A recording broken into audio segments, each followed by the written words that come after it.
Today we are with Mike Reilly, financial advisor and investor representative at Gaining Altitude. Mike, thank you for having me. Oh, thanks for inviting me, Ana. I have a few questions for you. Sure. How did you get in this business? Like a lot of financial advisors, it wasn't something I planned to get into as a kid.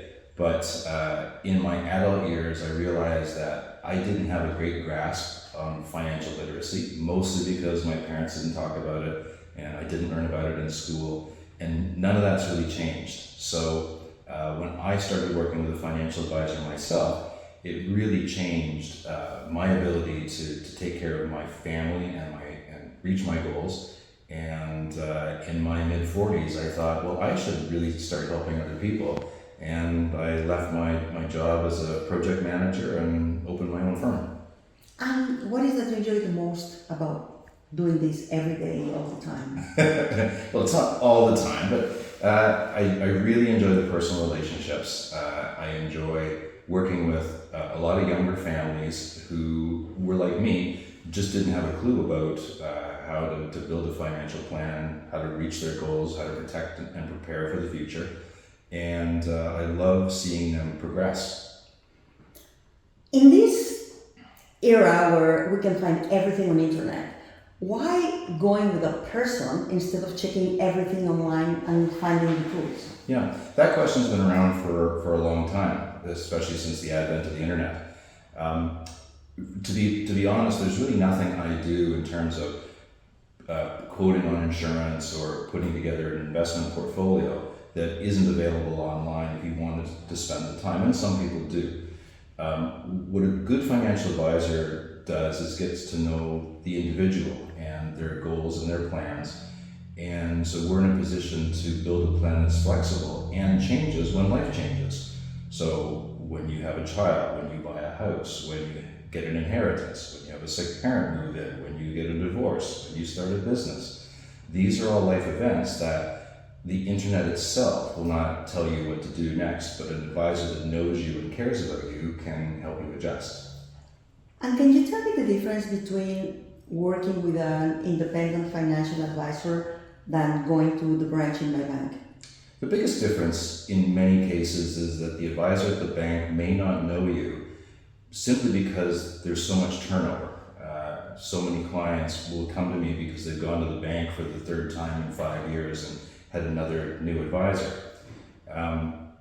So working with an advisor who's an independent, we tend not to have that same amount of turnover.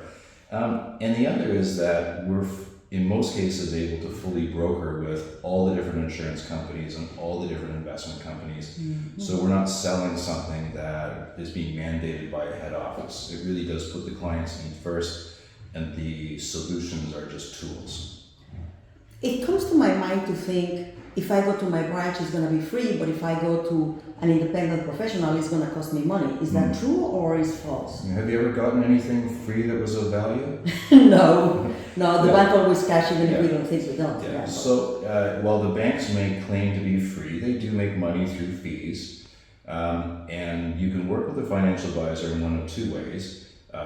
You can work on a no-fee basis where the advisor will get compensated through some type of a commission through either the sale of insurance or through the trailing on an investment product.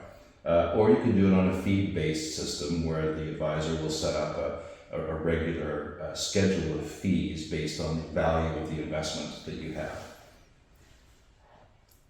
If I, at my age, that I haven't started saving and all of a sudden the future is almost my present, is tomorrow. Is there hope for me? Well, you still have a pulse, so there's always hope.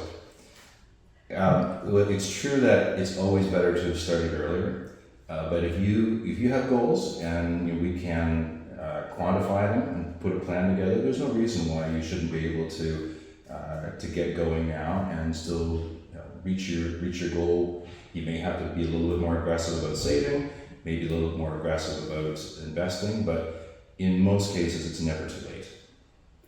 That gives me hope. And what about someone that says, I don't know where the money goes, and after all my expenses, I don't have any money to start saving in a program? Yeah, you're probably talking about 80% of Canadians who statistically reports show that they're 2 paychecks away from disaster. So I always start out with sort of a cash flow analysis with clients to figure out, are you spending more than what you're bringing in? Often people aren't aware of their spending. So I don't typically do budgeting, but I've got a really nice cash flow tool that'll be able to, over a 3-month period, you can chart where all of the expenses have been and sort of figure out where the leakage is in your plan. Mike, thank you very, very much. And I'm sure that many people would like to contact you. Can you please share your telephone number or where they can find you? Yeah, perfect. I'd love to have an opportunity to answer any questions or discuss. You can book an appointment with me at yourfinancialpilot.com or phone me directly at 250-516-5758. Mike, thank you very much for being with us. This was Mike, financial advisor in the spotlight today, and I am Ana with Remax Island Properties for any of your real estate needs. Have a great day.